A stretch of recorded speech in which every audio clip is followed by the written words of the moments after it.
Hello dear students, তোমরা সকলে কেমন আছো? আজকে একটা নতুন ক্লাস নিয়ে এসেছি, ক্লাস 10-এর লেসন 2 অর্থাৎ ফ্যাবেল পোয়েমের রাইটিং অ্যাক্টিভিটিস 6 এবং 7। তাহলে চলো দেখে নিই 6-এ কী বলছে। Write a letter to your friend within 100 words advising her or him to visit the public library in her or his locality as frequently as possible. 100 শব্দের মধ্যে তোমার বন্ধুকে একটি চিঠি লেখো, তাকে উপদেশ দাও তাদের এলাকায় জনসাধারণের জন্য যে গ্রন্থাগার আছে সেখানেই যেন সে ঘন ঘন যায়। চলো আমরা এবার লেটারটা দেখে নিই। সবার প্রথমে ডান দিকে উপরে কোনায় ডেট লিখতে হবে এবং তারপরে যে চিঠিটা লিখছে তার অ্যাড্রেস লিখতে হবে। এরপরে সাবজেক্ট আমি কি দিয়েছি, usefulness of library oblique benefits of visiting library. এখানে দুটো সাবজেক্ট আমি দিয়েছি, তোমাদের যে কোনো একটা দিলেই হবে, অর্থাৎ যেটা তোমাদের পছন্দ হয় সেটাই তোমরা লিখবে। এবার ডিয়ার অজয় অর্থাৎ স্যালুটেশন বা গ্রিটিংস অর্থাৎ অভিনন্দন। এবার বডি অফ দ্য লেটারে কি বলছে, I do hope you are well, আমি আশা করছি তোমরা ভালো আছো, and we are also fine here, এবং আমরাও এখানে বেশ ভালোই আছি। I am very glad to know your performance in your study, তোমার পড়াশোনায় ভালো ফলের কথা শুনে আমি খুব আনন্দিত হয়েছি।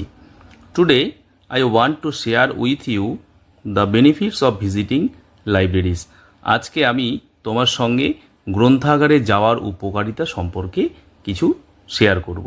I know there is a district library in your locality, আমি জানি যে তোমার স্থানীয় এলাকায় একটা ডিস্ট্রিক্ট লাইব্রেরি আছে। It is a store house of different types of books, সেটা হলো বিভিন্ন ধরনের বইয়ের একটা ভান্ডার। You can go there for any kind of reference books, তুমি সেখানে যে কোনো ধরনের রেফারেন্স বইয়ের জন্য যেতে পারো। Sometimes you can go there for regaining freshness, মাঝে মধ্যে তুমি সেখানে তোমার মনের ফ্রেশনেসের জন্য যেতে পারো। For reading story book is good for us, তার কারণ গল্পের বই পড়াটা আমাদের জন্য খুবই উপকারী।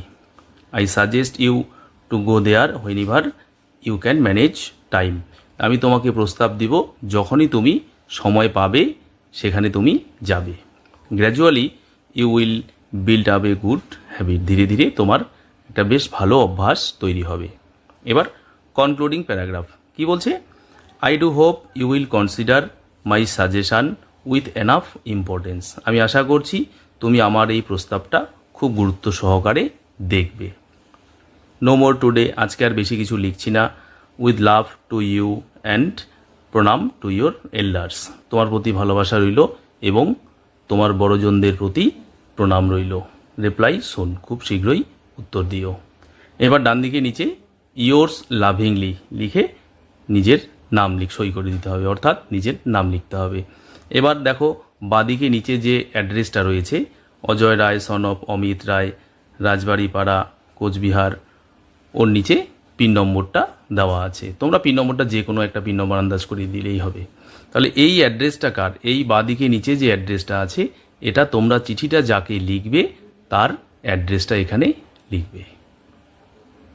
লেটার রাইটিংটা শেষ হয়ে গেল। এবার চলো আমরা কোশ্চেন নাম্বার 7 অর্থাৎ প্যারাগ্রাফ রাইটিংটা দেখে নিই। তো কি বলছে, write a paragraph within 100 words on the benefits of early morning exercises using the following points, নিচের পয়েন্টগুলো ব্যবহার করে আর্লি মর্নিং এক্সারসাইজ এর বেনিফিটস বা উপকারিতা নিয়ে একটি 100 শব্দের মধ্যে প্যারাগ্রাফ রচনা করো। তাহলে পয়েন্টগুলো কি বলছে, গুড ফর হেলথ, স্বাস্থ্যের পক্ষে উপকারী। ফ্রেশ এয়ার, এই সময়টাতে বিশুদ্ধ বাতাস থাকে। Keeps one active through out the day, সারাদিন ধরে একজনকে সক্রিয় বা কর্মক্ষম রাখে। তাহলে চলো আমরা দেখি প্যারাগ্রাফটা কি আছে। প্যারাগ্রাফের মূল বিষয়বস্তু হলো তার টাইটেলটা আমাদেরকে এমন করে লিখতে হবে যাতে সেই টাইটেলটা দেখেই প্যারাগ্রাফটাতে কি লেখা আছে সেটা বোঝা যায়। তাহলে এই প্যারাগ্রাফের টাইটেলটা হলো benefits of early morning exercises. তাহলে এবার চলো প্যারাগ্রাফে যাই। Health is wealth is a saying that gives us a clear importance on the need to keep our body fit. Health is wealth, এটা হলো একটা কথা যা আমাদেরকে একটা পরিষ্কার গুরুত্ব দেয় আমাদের শরীরকে ঠিক বা ফিট রাখার জন্য। Everyone should try to lead a healthy life. প্রত্যেকেরই উচিত একটা স্বাস্থ্যকর জীবন যাপন করা।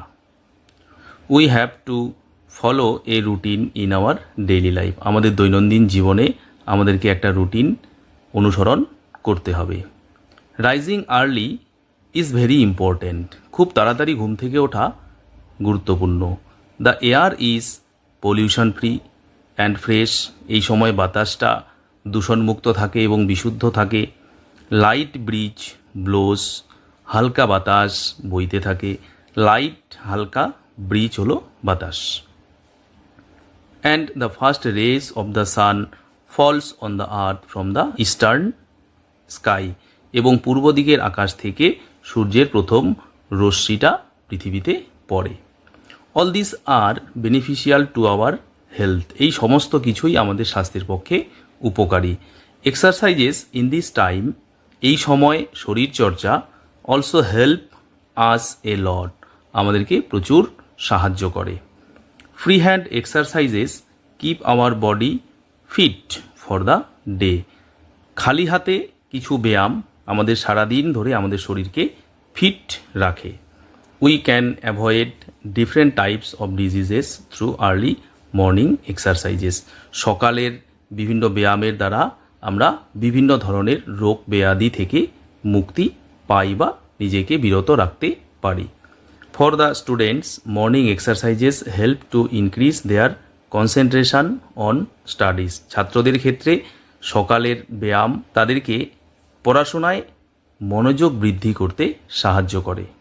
So we need to follow A routine in which early morning exercise place A vital part. তাই আমাদেরকে একটা রুটিন অনুসরণ করতে হবে যেখানে সকালের ব্যায়াম একটা গুরুত্বপূর্ণ অংশ। তাহলে আমাদের প্যারাগ্রাফ রাইটিংটা কমপ্লিট হয়ে গেল।